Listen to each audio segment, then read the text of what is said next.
Bismillahirrahmanirrahim. Assalamualaikum warahmatullahi wabarakatuh.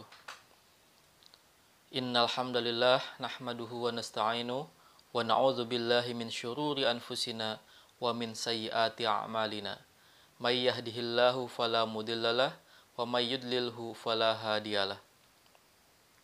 Asyhadu an la ilaha illallah wa asyhadu anna Muhammadan abduhu wa rasuluh allazi la nabiyya ba'dah. Puji syukur kita panjatkan kepada Allah Subhanahu wa taala dan salawat dan salam kepada baginda Rasulullah sallallahu alaihi wasallam. Oke, bagaimana kabarnya anak-anak? Semoga tentunya dalam keadaan sehat walafiat dan selalu dalam lindungan Allah Subhanahu wa taala. Alhamdulillahirabbil alamin, kita dipertemukan kembali dalam pembelajaran jarak jauh ini melalui pembelajaran video lewat YouTube. Baiklah, di pertemuan kali ini kita akan melanjutkan pembahasan pekan kemarin, yakni tentang hijrahnya Rasulullah Shallallahu Alaihi Wasallam dari Mekah ke Yasrib atau ke Madinah. Pertemuan sebelumnya kita membahas juga yang intinya tentang bagaimana keadaan kota Madinah, penerimaan masyarakat Madinah terhadap Rasulullah Shallallahu Alaihi Wasallam. Nah, di pertemuan kali ini kita akan membahas tentang Baiat Aqobah, yaitu baiat yang dilakukan oleh Rasulullah SAW dengan masyarakat Madinah atau perwakilan masyarakat Madinah atau Yasrib ketika itu.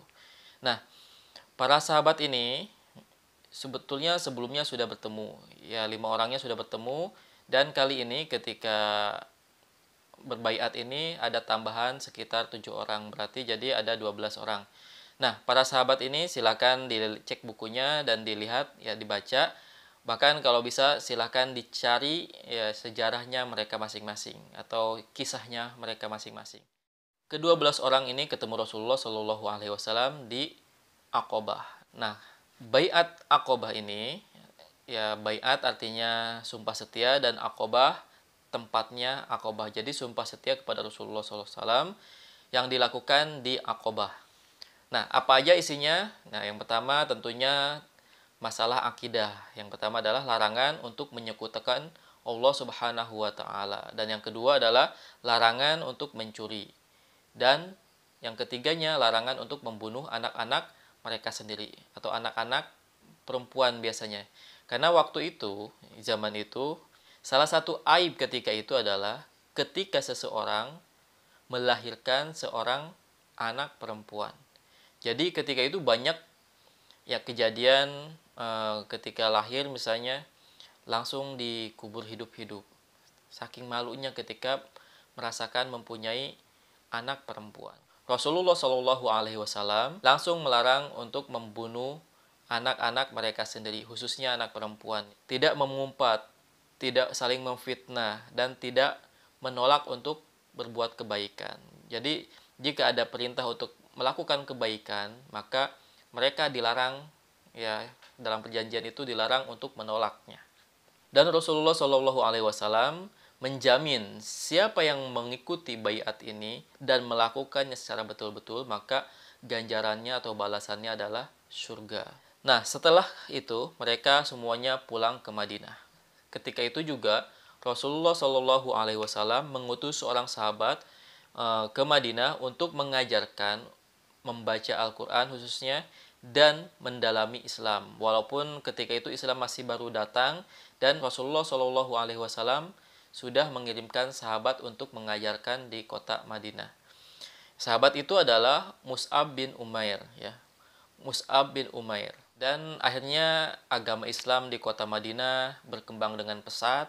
Kenapa? Karena memang di sana tidak ada penolakan-penolakan yang dilakukan oleh penduduk kota Mekah, yaitu masyarakat Quraisy. Jadi emang di sana di Madinah khususnya dua suku yang utama, suku Aus dan Khazraj, mereka sangat menerima dakwahnya Rasulullah Shallallahu Alaihi Wasallam. Karena mereka sudah sering mendengar dari cerita-cerita orang Yahudi di kota Madinah. Jadi mereka betul-betul mengikuti apa yang diajarkan oleh Rasulullah Shallallahu Alaihi Wasallam. Dan pada tahun berikutnya, ketika musim haji, Mus'ab bin Umair dengan penduduk kota Yasrib waktu itu datang kembali ke kota Makkah berbondong-bondong, bahkan lebih banyak dari sebelumnya, yang sebelumnya hanya 12 orang, sekarang dengan 75 orang. Penduduk kota Yasrib waktu itu datang ke Madinah, datang ke Mekah untuk melaksanakan ibadah haji dan sekaligus untuk bertemu dengan Rasulullah Shallallahu Alaihi Wasallam.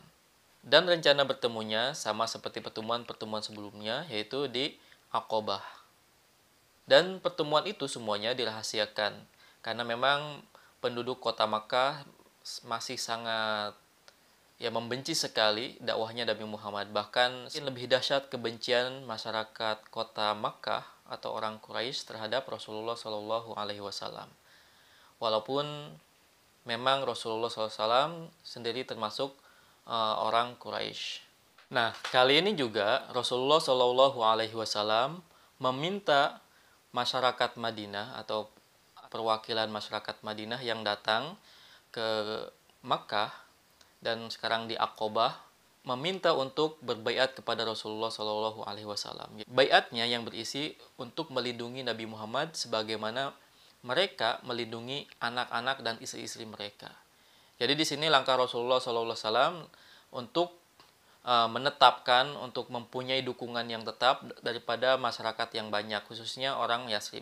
Jadi ketika dukungan itu semakin banyak dan semakin kuat, maka Rasulullah SAW siap untuk hijrah. Jadi memang direncanakan dengan baik, dengan matang, bahkan dengan dukungan masyarakat yang betul-betul, sehingga Rasulullah SAW ketika hijrah sudah siap di kota Madinah untuk berdakwah dan membuat suatu komunitas, yaitu komunitas umat Islam. Nah, silakan untuk lebih detailnya, cerita-ceritanya silakan dilihat di buku kalian, dibaca cerita tentang Baiat Aqobah. Mungkin sekian untuk pertemuan kali ini. Silahkan kalian ceritakan ulang seperti pertemuan sebelumnya, karena memang ini adalah sejarah, jadi kalian kalau hanya mendengarkan atau menonton begitu, kemungkinan kurang terlalu diresapi. Makanya Pak Yusuf minta kalian pertama catat ulang ya poin-poin utamanya, yang kedua adalah ceritakan. Nah, yang ceritanya ini kalian buatkan sebuah video dan teknis pengirimannya ke Pak Yusuf silahkan lihat deskripsi di video ini. Boleh diupload ke YouTube atau boleh langsung ke link di bawah ini.